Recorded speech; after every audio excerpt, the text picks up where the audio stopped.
wanna be with you forever. Please? Assalamualaikum warahmatullahi wabarakatuh. Ini kami semua sudah sampai di lokasi makam Sunan Gunung Jatinya. Sini menunjukkan jam pukul 10 lebih 55 menit. Juga hari Sabtu. Kita lebih dalam untuk masuk ke makam Sunan Gunung Jati ini. Jadi ayo kita Sejarah makam Sunan Gunung Jati. Makam Sunan Gunung Jati merupakan satu dari 9 makam para wali, atau disebut juga Wali Songo, yang sering dijadikan sebagai wisata religi atau tempat untuk berziarah, sekaligus sebagai jejak sejarah penyebaran Islam di Indonesia. Kunjungan ke makam Sunan Gunung Jati bukan hanya didominasi oleh warga Jawa Barat saja, namun dari berbagai daerah yang ada di Indonesia. Selain itu, mereka yang datang bukan hanya dari kalangan umat Islam saja, tidak sedikit dari mereka yang beragama Buddha dan Konghucu datang berziarah ke makam tersebut. Perlu diketahui bahwa Sunan Gunung Jati berasal dari keturunan Syarif Abdullah Umdatuddin dan Nyai Rara Santang. Rara Santang sendiri adalah putri dari Prabu Siliwangi. Sunan Gunung Jati diperkirakan lahir antara tahun 1448 sampai 1450 Masehi, dan nama asli Sunan Gunung Jati adalah Syarif Hidayatullah atau disebut juga Sayyid Al-Kamil. Pada tahun 1470, Sunan Gunung Jati menginjakkan kaki di Cirebon, dan baru pada tahun 1479 beliau diangkat sebagai Raja Cirebon kedua atau Kesultanan Cirebon. Sunan Gunung Jati wafat di usia 120 tahun, tepatnya di tahun 1598 Masehi. Sunan Gunung Jati memiliki istri yang berasal dari keturunan Cina, putri Kaisar dinasti Ming yang bernama Putri Ong Tienyo.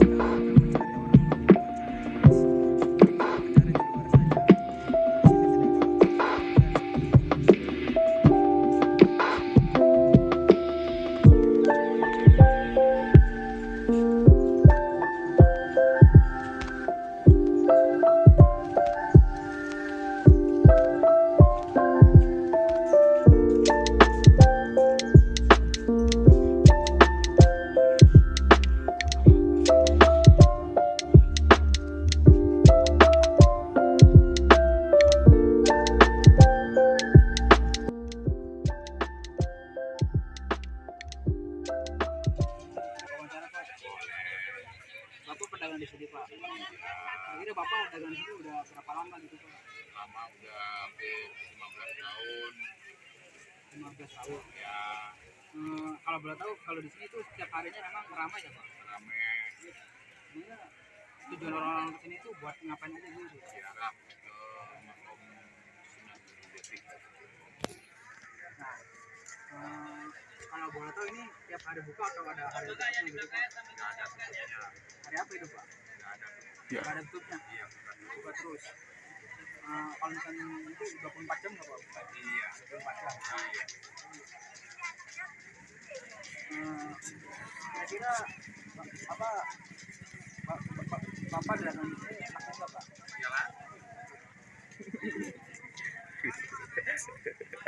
Ayo. Apa ini kalau misalnya dagang ini bukannya dari jam berapa sampai jam berapa? Jam 8 sampai jam 12.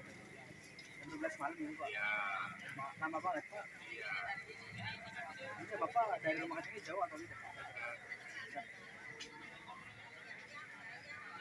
Ya, Bapak cerita doang, Pak. Terima kasih atas Iya. ini terakhir, Pak, ini apa pesan dan kesan dari Bapak itu bagaimana, Pak? Buat tempat ini, Pak. Pesan dan pesan Bapak ini. Ya, kalau bisa banyak. Misalkan tempat ini apa misalnya suci atau apa gitu, tempat ini apa bersejarah banget gitu. Iya, jarang banget kalau di sini itu Kesan Bapak bagaimana, Mbak, ini harus dijaga terus atau tidak gitu? harus dijaga terus. Jangan generasi muda sekarang apa udah nggak begitu sama pergaulan lagi gitu. Kan udah itu mulai ke HP gitu. Ya, enggak. Ini kan peninggalan Sunan Gunung Jati. Jadi Jadi harus terus dilestarikan ya, Pak. Biar nggak terhilang apa ya. iya. Jadi Pak segitu apa dulu untuk waktunya, terima kasih apa ya. Kira-kira kalau di sini ramai nggak Pak tiap hari, Pak? Ramai tiap hari. Kan ada dua kemungkinan ya. Apaan itu, Pak? Dua gunung. Ini yang sebut namanya Gunung Sembung. Dari gunung yang kita menyambung tempat makamnya Syarif Hidayatullah. Kalau yang di seberang jalan tempat makamnya Syekh Maulana Jati Tapu atau dinamakan Syekh Nurjati yang disebut Gunung Jati ya. Nah kita jarak ke makam boleh Allah, kita bukan mendoakan kepada makam, cuma hanya mendoakan. Nah, mendoakan beliau. Kalau punya orang Islam nggak boleh kita minta kepada makam. Musyrik ya. Nah, kita Tapi di sini kan banyak yang itu apa yang minta-minta gitu apa di sini ya yang kan? mana-mana udah tradisinya deh. Oh. Nah, tradisinya kalau dikasih kalau nggak ada juga masih masalah. Nah, itu aja. Itu ada kemungkinan pertama ada yang minta-minta. Nah, Pak, Kalau udah adanya, oh. Kira-kira nih Pak kalau misalnya minta-minta gitu kira-kira dikabulin nggak Pak? minta-minta gimana? Ya kan katanya kan denger-dengar tuh ya orang-orang kesini tuh apa pada minta-minta ke makamnya gitu. Tergantung niatnya. Oh, tergantung niatnya. Kita jarak ke makam boleh, bukan minta kepada makam. Cuman hanya mendoakan. Nah, itu situ kabur ada ini serah. Ya lama-lamaan kita kalau orang kerja, ya lama-lamaan kita pasti ada bayarannya kan gitu. Nah itu aja. Insya Allah mudah-mudahan kita diberkahi oleh Allah Subhanahu wa Ta'ala. Kita dilancarkan usahanya, dipanjangkan umurnya, nggak ada rintangan apapun. Segala penyakit yang dijauhkan. Yang punya anak yang soleh-soleha, hidup rumah tangga biar kita rukun. Yang tadinya belum kerja, kita mendapatkan kerja. Yang dia punya suami belum hamil, mudah-mudahan dihamilkan. Yang gitu aja. Kita memohonnya kita kepada Allah daripada bukan kita minta kepada makam. Punya orang Islam nggak boleh ada muslim.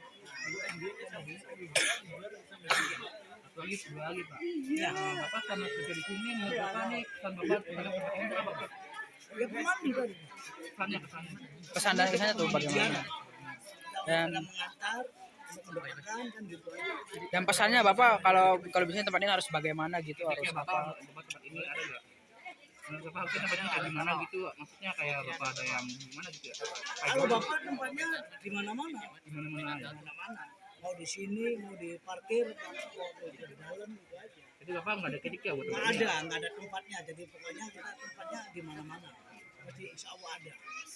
Udah pada mengenal sama saya. Nama saya Hamdani ya. Di tempat makam Sunan Gunung Sembung Syarif Hidayatullah. Bukan juru kunci bukan ya. Bukan jadi pemandu ziarah. Kalau juru kunci lain lagi.